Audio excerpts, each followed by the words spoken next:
Vibro replacement is one of the ground improvement methods that are widely used in cohesive soils, but facing many challenges specifically to fine soils. The challenges are due to the fact that studies has yet fully captured analytical or numerically the behavior of vibro replacement stone columns. The formation of cavities due to the poker and the subsequent construction of compacted columns are poorly studied that leads to stress changes and ground movement. PRIP 1995 is one of the most popular analytical settlement prediction method in European ground improvement practice that contains many simplifying assumptions and some empiricism in its formulation. It uses the area replacement ratio to capture the proportion of ground replaced by stone in an infinite array. The PRIP 1995 design method with conventionally adapted friction angles of 40 degrees provides a conservative estimate of the actual performance of the bottom feed system in practice. The result is in spite of the fact that there is not enough resolution in the published data to take account of all the factors that could have influenced the degree of settlement control.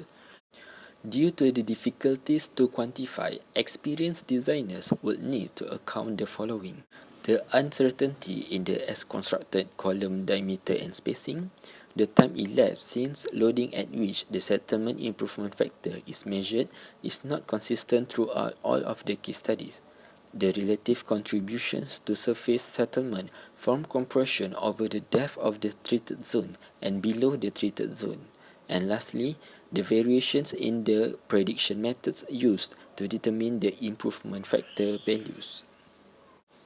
Despite the lack of results, this design method continues to be the favored approach for leading stone column designers and proved to be reliable even though it does not capture all of the fundamental soils and stress changes that take place during the column construction and subsequent loading.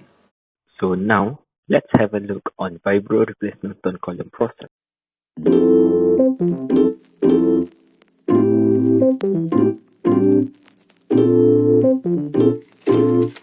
only fancy made it.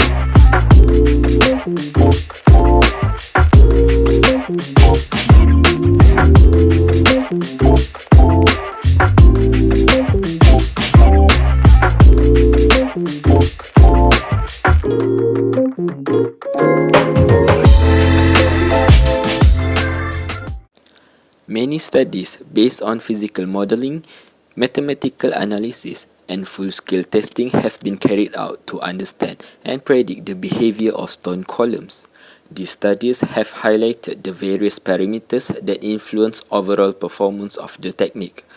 They include column diameter, column length, column spacing, area replacement ratio, size and flexibility of the footing, strength of the in-situ soil, strength of the column material, and method of installation. However, it should be noted that experimental evidence is limited when the stone columns do not reach the firm stratum but float in the soft layer.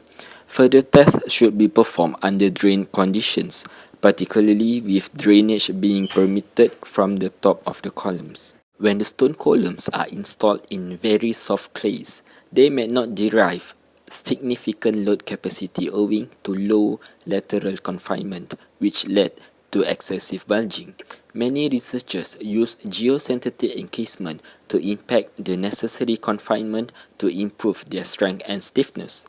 To overcome some of the limitations and practical difficulties associated with geosynthetic geogrid encased columns, further research is required to identify the effective and alternate methods should be practically feasible to enhance the performance of stone columns in very soft soils.